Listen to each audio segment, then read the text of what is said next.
नमस्कार दोस्तों, आज हम जिस टॉपिक पे बात करेंगे उसका नाम है हेपेटाइटिस। हेपेटाइटिस हम बीमारी को न जान के बल्कि हेपेटाइटिस वायरस के बारे में जानेंगे। आज का हमारा जो वायरस है उसे हम हेपेटाइटिस वायरस के नाम से जानते हैं। हेपेटाइटिस वायरस एक ऐसा वायरस है जिससे हेपेटाइटिस होता है। अब हेपेटाइटिस होने का क्या कारण है, इसके ऊपर बात करें तो हेपेटाइटिस होने के कारण में ये वायरस ही होता है। और ये वायरस एक तरह का नहीं होता, ये वायरस कई तरह का होता है। मेजर रूप पे देखा जाए तो हेपेटाइटिस के जो वायरस होते हैं ये 3 तरह के होते हैं। एक होता है हेपेटाइटिस ए, एक होता है हेपेटाइटिस बी और एक होता है hepatitis C. Hepatitis A virus से हेपेटाइटिस ए होता है, हेपेटाइटिस बी वायरस से हेपेटाइटिस बी होता है और हेपेटाइटिस सी वायरस से हेपेटाइटिस सी होता है।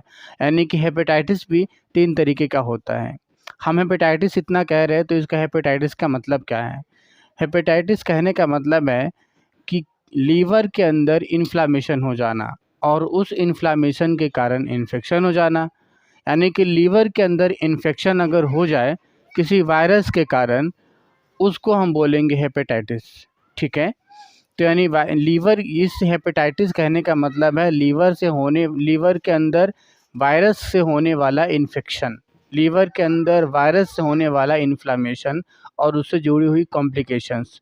तो लीवर के अंदर जो भी इन्फ्लामेशन या इन्फेक्शन पैदा हो जाता है किसी वायरस के कारण से, तो वो कौन से ऐसे वायरस है जिसके कारण से लीवर में वो इन्फ्लामेशन होता है, या ऐसा कौन सा वायरस है जो लीवर के अंदर इन्फ्लामेशन या इन्फेक्शन करने की कैपेबिलिटी रखता है, तो वो वायरस है हेपेटाइटिस वायरस। उसको हेपेटाइटिस के ही नाम से जानते हैं।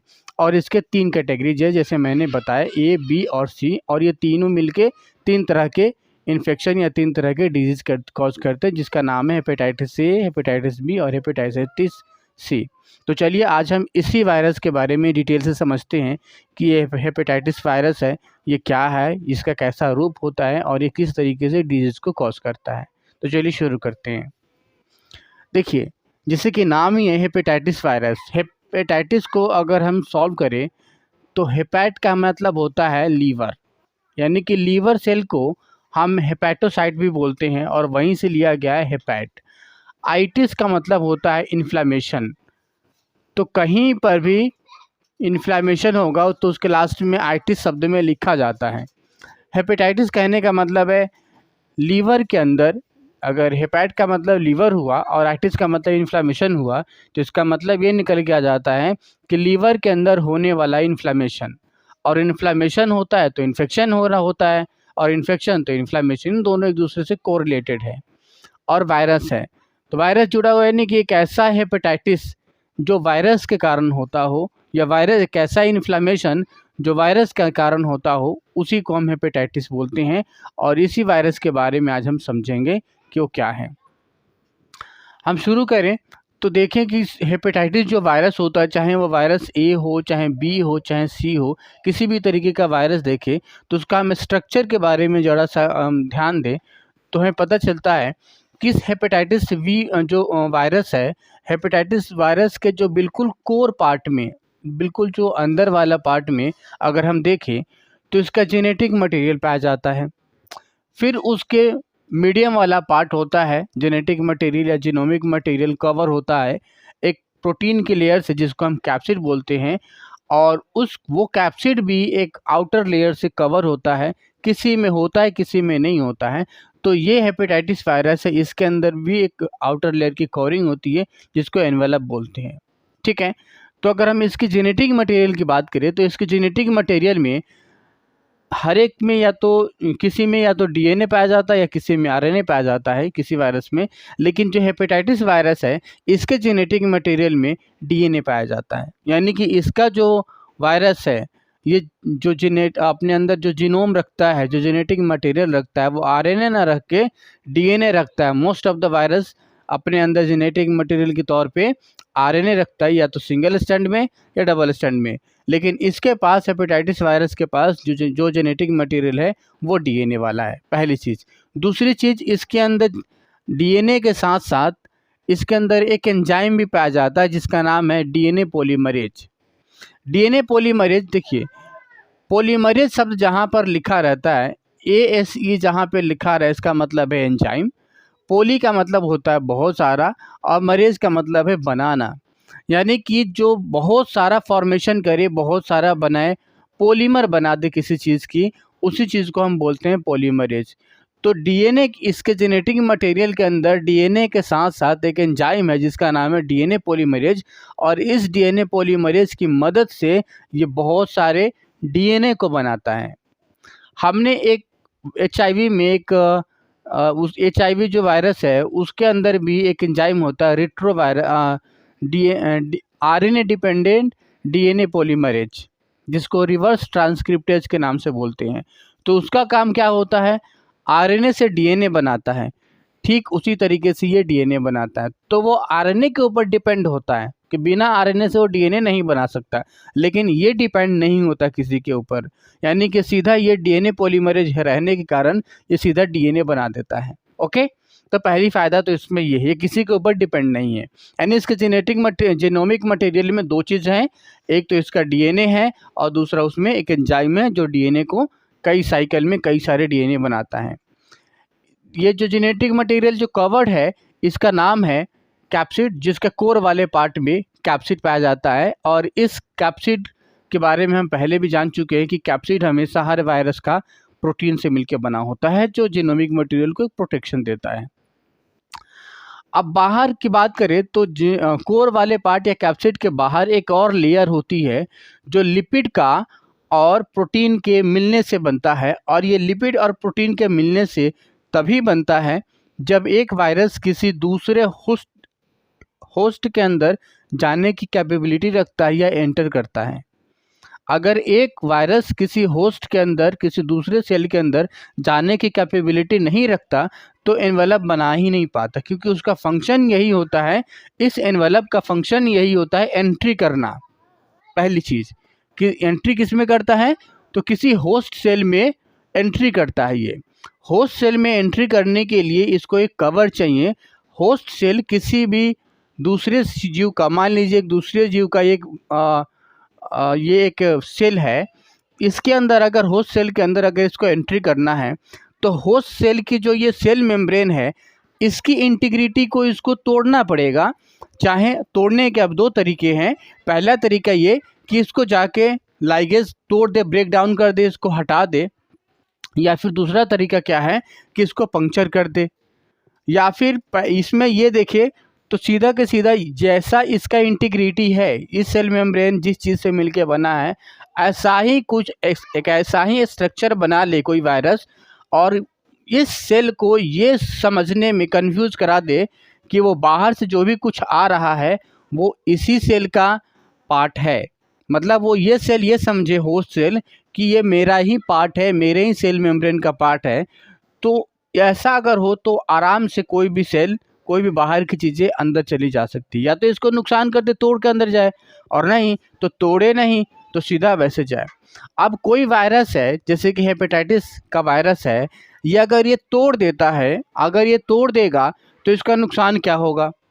नुकसान ये होगा कि इसके पास अगर टूट जाएगा तो सेल ही मर जाएगा। जब सेल मर जाएगा तो अंदर जो न्यूक्लियस के अंदर रेप्लिकेशन करने की जो मैकेनिज्म है जो इसको चाहिए, क्योंकि वायरस के पास तो अपना कोई मैकेनिज्म नहीं होता रेप्लिकेशन करने का। तो जब अपना कोई मैकेनिज्म नहीं है तो अगर ये इसका सेल मेम्ब्रेन को ही तोड़ देगा तो फिर एंट्री कैसे करेगा? और एंट्री कर भी लेगा तो इसके अंदर जाके रेप्लिकेशन ही नहीं कर पाएगा, अपने प्रोग्रेनी के ही नहीं बढ़ा पाएगा।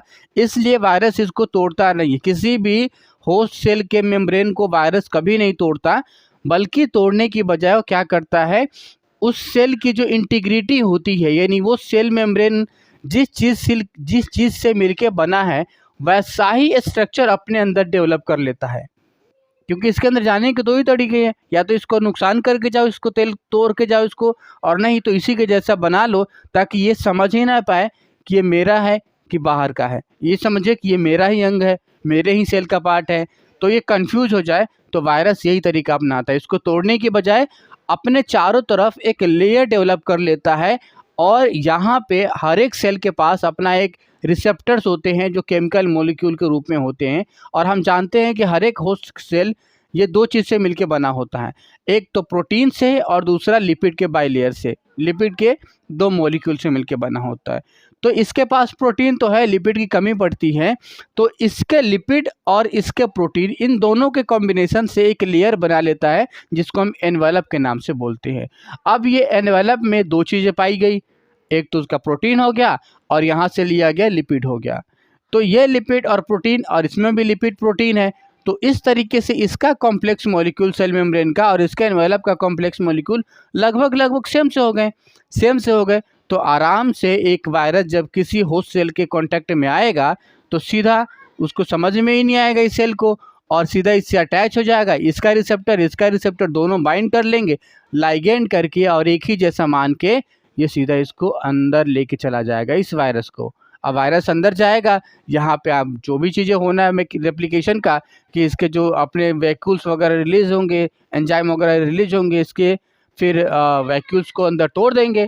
अब इसका वैक्यूल अंदर जाके टूट भी जाएगा तो इस वायरस का क्या नुकसान होना है, क्योंकि वायरस तो बाहर रहने के बाद केवल जेनेटिक मटेरियल और ये कैप्सिड ही है, अंदर जाएगा तो इसका वैक्यूल भी टूट जाएंगे और फिर उसके बाद कैप्सिड भी टूट जाएंगे, और फाइनली इसके अंदर का जो डीएनए वाला पार्ट है, जो जेनेटिक मटेरियल है, डीएनए आरएनए हो, इसमें डीएनए है तो डीएनए टूट जाएगा और डीएनए टूट के अंदर घुस जाएगा इसके अंदर, न्यूक्लियस के अंदर, और अपना रेप्लिकेशन कर लेगा। रेप्लिकेशन डीएनए पॉलीमरेज है इसके पास, यानी कि कई सारे कॉपी बना लेगा और फाइनली ये बाहर आ जाएगा ये। तो इस तरीके से ये सेल पूरा अपना रेप्लिकेशन करता है और हर एक चीज़ का अपना ज़रूरत के हिसाब से बनाता है, और हर एक चीज़ का अपना एक रोल होता है। एनवेलप का रोल एक वायरस का केवल इतना ही है कि वो इसी एनवेलप के सहारे वायरस के अंदर एंट्री करता है। अगर एनवेलप वायरस के अंदर ना हो तो एंट्री नहीं कर सकता, अदरवाइज़ वो एंट्री ही नहीं कर सकता, जा ही नहीं सकता, क्योंकि वो जाएगा कैसे, सेल यहाँ पे रोक देगा, हटा देगा, उसको नष्ट कर देगा। तो इसका ये वाला रोल है। अब इस एनवेलप के ऊपर देखा गया है कि फिलामेंट शेप के, अलग अलग शेप के, जिसके अंदर कोई जेनेटिक मटेरियल नहीं है, इसी प्रोटीन मॉलिक्यूल का अलग अलग मॉडिफिकेशन है जिसको हम एंटीजन बोलते हैं। यानी प्रोटीन मॉलिक्यूल के कुछ कॉम्प्लेक्स चीज़ें पाई जाती है, कॉम्प्लेक्स मॉलिक्यूल पाई जाती हैं जो अलग अलग ग्रुप में बोला जाता है, जो इसके सरफेस के ऊपर हुआ ना, तो इसीलिए इसको एंटीजन के नाम से जाना जाता है। यानी इसका एंटीजन कहलाता है। ये जो अलग अलग स्ट्रक्चर आपको दिखाई दे रहे हैं, ये स्ट्रक्चर प्रोटीन के मिलके बने होते हैं, प्रोटीन के कॉम्प्लेक्स मॉलिक्यूल होते हैं। और ये जो एंटीजन है ये नॉन इन्फेक्शियस होते हैं, यानी कि इन्फेक्शन पैदा करने वाले ये नहीं होते, बस ये सरफेस एंटीजन होते हैं, इसके सरफेस के ऊपर होता है, इससे कोई इन्फेक्शन नहीं होता। अब ये एंटीजन की टाइप देखें तो मेनली ये 3 तरह का एंटीजन पाया जाता है, एम HBsAg, S HBsAg और L HBsAg। HBs कहने का मतलब hepatitis B, S for surface, Ag का मतलब एंटीजन को शॉर्ट में लिखा गया है। तो इस तरीके से 3 तरह का इसके ऊपर एंटीजन पाया जाता है। तो ये रहा पूरा स्ट्रक्चर और हर एक चीज़ का फंक्शन क्या है और एक चीज़ का काम क्या है। हम इन सभी चीज़ों को पॉइंट टू पॉइंट यहाँ पे देखते हैं क्या चीज़ें दिया गया है। अगर हम इसको इंट्रोडक्शन देखें तो it is a member of hepadnavirus family.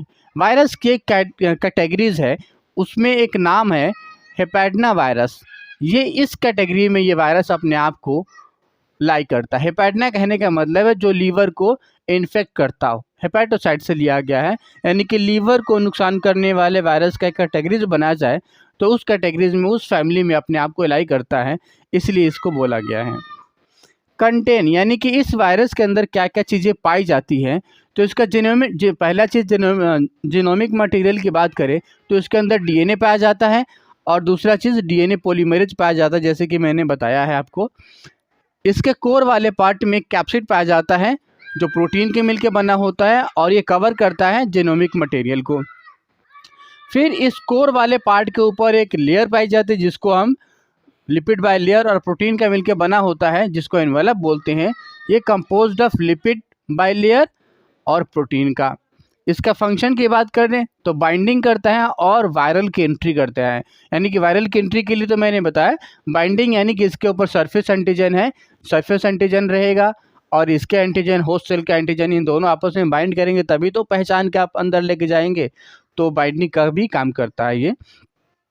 Surface antigen देखें surface antigen it is a surface molecule with lacking of core, यानी कि एक ऐसा मॉलिक्यूल है जिसके पास कोई कोर नहीं है। कोर कहने का मतलब कोई कैप्सिड नाम का ऐसा कोई प्रोटीन नहीं है। Composed of protein plus lipid, यानी कि इसके पास प्रोटीन तो है लेकिन इसी एनवेलप का मॉडिफाइड प्रोटीन है, कोर वाला ऐसा कुछ भी नहीं है इसमें। ये नॉन इन्फेक्शियस होता है नेचर में, इसका मतलब ये कोई इन्फेक्शन पैदा करने वाला नहीं होता है। इसकी टाइप देखें तो 3 तरह की, ये MHBsAg, SHBsAg और LHBsAg, यानी कि हेपेटाइटिस सरफेस एंटीजन, और ये भी hepatitis B surface antigen, M hepatitis S surface antigen, S hepatitis surface antigen, L hepatitis surface antigen. इस तरह से इसके 3 टाइप है। अगर हम वायरस की टाइप देखें तो इसके एंटीजन के बेसिस पे या इससे होने वाली डिजीज़ के बेसिस पे वायरस को मेनली 3 पार्ट में डिवाइड किया गया है, मेनली एंटीजन के बेसिस पे, और वो 3 तरह का है। पहला है हेपेटाइटिस ए वायरस, दूसरा हेपेटाइटिस बी वायरस और तीसरा है हेपेटाइटिस सी वायरस मेनली। अब हेपेटाइटिस ए वायरस को शॉर्ट में देखें तो HAV के रूप में लिखा गया है हेपेटाइटिस ए वायरस, बी को हेपेटाइटिस बी वायरस HBV और सी को HCV के नाम से देखा गया है। अगर हेपेटाइटिस ए वायरस के बारे में देखें कि ये क्या करता है तो कॉज्ड हेपेटाइटिस ए, यानी हेपेटाइटिस ए से जो डिजीज़ होता है उसका नाम है हेपेटाइटिस ए। हेपेटाइटिस बी से जो होता है उसको हेपेटाइटिस बी बोलते हैं, और हेपेटाइटिस सी से जो होता है वो उसको हेपेटाइटिस सी बोलते हैं। अब हर एक जो डिजीज़ हुआ है तो उसका कोई ना कोई ट्रांसमिट करने का एक फैक्टर भी होगा कि वो एक से दूसरे में कैसे फैलता है। ये तो कॉज हो गया अलग अलग hepatitis A disease hepatitis A virus से, hepatitis B disease hepatitis B virus से, और hepatitis C disease hepatitis C से हुआ। अब ये ट्रांसमिट कैसे होते हैं या कैसे फैलते हैं, तो ये कैसे होते हैं भाई, इन्फेक्टेड फूड प्लस वाटर, यानी कि जो हेपेटाइटिस ए होता है, अगर कोई फूड हेपेटाइटिस ए और हेपेटाइटिस ए से इन्फेक्टेड है, या कोई व्यक्ति जो हेपेटाइटिस ए से इन्फेक्टेड है और वो जो खाना खाता है वो उसका ही जूठा खाना कोई खा ले, या कोई प्लांट के अंदर हेपेटाइटिस ए वायरस इंजेक्टेड है उसके अंदर या उसको हो रखा है, और फिर वो उस प्लांट के पार्ट को अगर कोई सर्व करे कोई खा ले तो उसको भी वो हेपेटाइटिस ए हो जाएगा, या वाटर से हो सकता है। यानी कि पानी और खाना में हेपेटाइटिस ए का वायरस किसी भी तरीके से अगर मिला हुआ है और आप उसको लेते हैं तो हेपेटाइटिस ए होता है।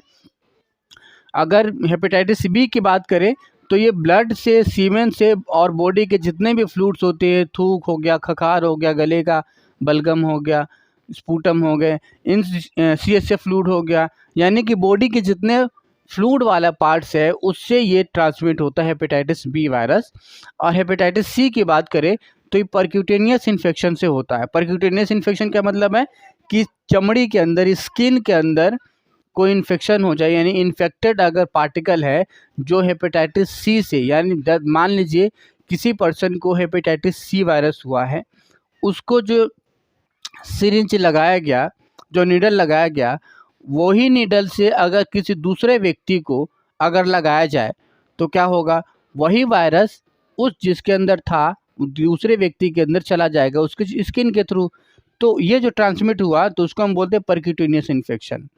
या फिर एक ऐसा ब्लड ट्रांसफ्यूजन में भी ऐसी चीज़ें होती है। अगर मान लीजिए किसी को हेपेटाइटिस सी वायरस था और उसको इन्वेस्टिगेशन नहीं कराया गया और वही ब्लड दूसरे को चढ़ा दिया गया तो क्या होगा, उसका वायरस दूसरे में चला गया ना, तो वैसे फैल सकता है। या फिर हॉस्पिटल में एक जो भी इन्फेक्शन कंट्रोल का एक मैनेजमेंट होता है, अगर उसकी कमी है या वो पुअर तरीके से वर्क कर रहा है, सही से काम नहीं कर रहा है, तो उस कारण से भी हो जाता है। जैसे नीडल रखने की अलग जगह है, किसी इन्फेक्टेड पार्ट को अलग रखने की अलग जगह है, बॉडी के टिश्यू सेल्स को रखने की अलग जगह है, ग्लव्स रखने की अलग जगह है। इन सब चीज़ों की प्रॉपर मैनेजमेंट होती है और उसको प्रॉपर तरीके से उसे डिस्कार्ड किया जाता है। अगर उसकी प्रॉपर सेटिंग नहीं है तो उस कारण से भी इन्फेक्शन फैलने के चांसेस ज़्यादा होते हैं और वो भी एक कॉज करता है। तो इस तरह से पूरा जो हेपेटाइटिस वायरस क्या है, कितने तरीके से होता है, इसके अंदर की चीज़ें क्या है, हमने आपको बता दिया है। अगली वीडियो में किसी और वायरस को लेके आएंगे और उसके बारे में बात करेंगे। तब तक के लिए शुक्रिया।